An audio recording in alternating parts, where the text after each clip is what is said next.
tunay na lakas ng tao ay nasusukat sa kabutihang na ibabahagi niya sa iba. Bilisan mo nga maglakad. Malilate tayo sa interview. Ano ka ba? Hindi ka nagmamadali. Bilisan mo na. Malilate tayo. Ano ba kasing suot mo na heels? Ano ba? Tatanga-tanga ka ba? Kita mo dadaan kami. Saka mo huhulog yung mga papel mo. Uy, Tara na. Sensya na ano ka po. ba? Alam mo namang disabled yung tao, tapos ginaganyan mo pa. Manhimik ka. Okay lang po ba kayo? Tara na nga. Ano, kung gusto mo mauna ka na. Alam mo, Faye, ang tigas ng ulo mo. Di ba gusto mo magkatrabaho? Yun unahin natin, hindi itong hampas lubang to. Ano ba ginagawa niyo dito? Oo, gusto ko magkatrabaho, pero di naman, hirap na nga ang tao eh. Ewan ko sa'yo, wala akong pakialam sa'yo. Sige, unahin mo yan. Sir, okay lang po ba kayo? Sir, tulungan ko na po kayo. Ayos lang po. Sensya na po Okay lang, sir. Alika, tulungan ko po kayo makaupo sa wheelchair niyo. Ang bigat po pala, sir. Maraming salamat, miss ha. Pasensya ka na. Tituloy yung kasama mo galit sa'yo nang dahil sa akin. Okay lang po yun. Saan po ba kayo pupunta? May pupuntahan lang sana ako eh. Wala kasi yung maghahatid sa akin kaya ako na yung nagkusa. Kaya niyo po ba pupunta doon? Baka mahirapan po kayo. Good morning, ma'am. Good morning, Miss Eden, right? Ay, yes po. By the way, di ba dalawa kayo for final interview? Oo, ma'am. Kaso nga lang yung isa kong kasama, ayun, naiwan. Ma'am, saan po ba talaga kayo pupunta? Bale, may interview po kasi ako eh. Ma'am, baka makaabala pa ako sa inyo. Hindi, okay lang. Kasi, syempre, mas kailangan mo ng tulong eh. Ako, nakakalakad ako eh. Ikaw. Tinulungan pa yung lumpo. Mas inuna pa yun kaysa sa interview niya. Talaga ba? Mas inuna niya pa yun? Alam naman niya may oras yung interview tapos tulong siya sa iba. Naku, ma'am, hayaan nyo na. Kung ako pa sa inyo, ako na lang tanggapin nyo. Kasi yung kaibigan ko na yun, ay, magsisisi kayo kapag yun yung kinuha nyo. Lagi na lang late, tsaka hindi pa marunong sa mga trabaho sa office, kahit simple lang. Ma'am, bakit niyo po ba ginagawa to? Sobrang bait niyo naman po. Hindi niyo nga po ako kilala eh. Ano ka ba? Tinan mo naman nga yung nasa kalagayan mo. Hindi ka makalakad. Samantalang ako may paa. Mai-impress talaga kayo kapag ako yung kinuha nyo. So, ano, tanggap na ba ako? Alam niyo ma'am, kung ako lang po yung mag-interview sa inyo, tatanggapin po agad kita. Kasi bihira na lang po yung tao na kagaya po ninyo na tumutulong sa mga nangangailangan. Alam mo, gusto kita. Pero, yung boss kasi yung mag-hire sa'yo. Ano ka ba? Kahit ako naman yung nasa sitwasyon mo, syempre mahihirapan din ako. Pero salamat ah. Huwag kang mag-alala. Kasi ilalakad kita. Isa pa, di ba wala naman na yung kasama mo? Panigurado, ligwak na yun. Sana nga kung ikaw yung mag-interview sa akin, sana may trabaho na ako. Huwag po kayong mag-alala ma'am. Naniniwala po ako na balang araw darating po yung swerte sa inyo.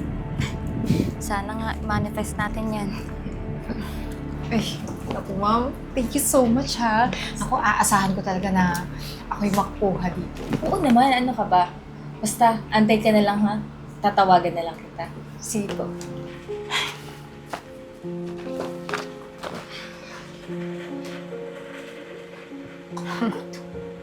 Na-interview ka na ba? Oo. Hoy, wala ka ng pag-asa. Bakit? For sure naman ako yung matatanggap. Yan kasi, tatanga-tanga. Mas inuna pa yung lumpo kesa sa interview na. Ano bang mapapala mo dun sa lumpong yun? Grabe ka naman. Kailangan ng tao ng tulong. Siyempre tutulungan mo, diba? Yan pinapairal mo. Gusto mo magmukha kang hero. Hindi naman yung makakatulong sa'yo. Nandito yung future natin sana. Kaso, wala na. Sinayang mo. Kaya eto, ako na lang mag-isa yung aasenso sa buhay. Excuse me, Miss Eden and Miss Pe? Bali, kakausapin ko kayo ng boss ko. Wait lang po, ma'am. Hindi naman siya na-interview, di ba? Isa pa, sabi mo, ako yung matatanggap dito. Ba't kailangan pa yung kausapin? Kasi gusto kayo makausap ng boss. Sabi ko sa'yo eh, may interview pa ako. Alam mo, Fe, for sure mapapahiya ka ngayon. Kasi hindi ka naman matatanggap. Ano mo naman nasabi? Of course. First, late ka. Second, hindi ka na-interview. At third, gusto ako ng HR at ilalakad niya ako sa boss. Malay naman natin, di ba? Ma-interview pa ako. O, hindi pa naman nila ang lahat. Uy, huwag kang mangarap. Ano i-interviewin? Tapos na nga ako na interview.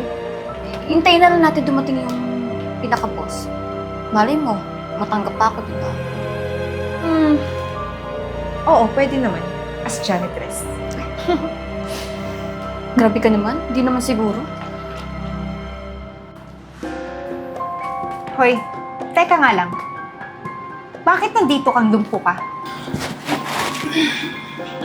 Bakit? Totoo naman ah. Alam mo, yung hinihintay namin, yung may-ari, Hinihintay niyo pala yung may-ari. Ako. Kayo po yung may-ari ng kumpanya na to? teka lang, nagjo-joke ka ba? Wala kaming panahon sa ganyan ah. Sa tingin mo ba magsisinungaling ako? Bakit? Porket ba lumpo ako? Alam mo? Sa pinakita mong asal kanina, hindi na ako magtataka kung bakit ayaw mong maniwala. Kasi masyado kang mapanghusga. Sir, kung ganun pasensya na, mainit lang kasi yung ulo ko. Tsaka, malilate na kasi kami gawa nito ni Faye. Alam mo, hindi ko na kailangan yung mga rason mo. Tsaka, isa pa, gusto ko lang ipaalam sa inyo na may napili na akong empleyado na ipapasok ko dito sa company ko. Ay, for sure naman, sir. Ako na yun, di ba? So, kailan ba ako magsisimula? Si Fe. Sir, wait lang. Bakit siya? Hindi nga yun na-interview kasi late. Dapat ako. Sa tingin mo ba, karapat dapat ka sa posisyon na ina-applyan mo? Alam mo, hindi ko kailangan ng empleyado na masama ang ugali. Lalong-lalo na hindi makatao. Pero si Fe, siya lang naman yung taong tumulong sa akin ng walang pag-alinlangan. Hindi kagaya mo. Masyado kang mapanghusga. Sir, sorry na nga. Baka meron pa kayong ibang hiring, di ba? Alam mo, actually, meron bilang janitress. Hindi naman ako papayag nun. Nagtapos ako ng kolehiyo, tapos ito lang yung magiging kong trabaho. Excuse me? May araw din tong company niyo. Babagsak din kayo. Sir, pagpasensyahan niyo na po si Eden, ha? Talagang attitude lang talaga yung babaeng yun. Alam mo, ayos lang yun. Tsaka, gusto kitang batiin kasi sa pinakita mong kabutihan kanina, tsaka yung pagkakaroon mo ng malasakit, lalong-lalo na sa akin, doon pa lang nakita ko na karapat-dapat ka sa posisyon na ina-applyan mo. Tsaka, naalala mo ba yung sabi ko nung kanina, Opo. na darating yung swerte na para sa'yo? At ito na yun. Tama po ba yung narinig ko talaga, sir? Na tanggap na po ako? Parang kanina pa lang sir, nag-uusap tayo. Nagmamanifest pa ako kanina na sana magkatrabaho po ako. Alam mo, lahat ng mga blessing na dumarating sa'yo, deserve mo naman lahat yan eh. Kasi may mabuti kang puso. Tsaka, bukas na bukas, aasahan ko, maaga ka dito sa opisina. Opo sir, maaga pa ako papasok agad. Na-excite po ako pumasok sir. Sige, Thank you sir. congratulations. Thank you po. Kung nais mong matamasa ang mabuting kapalaran, maging bukas palad ka sa pagtulong sa iba.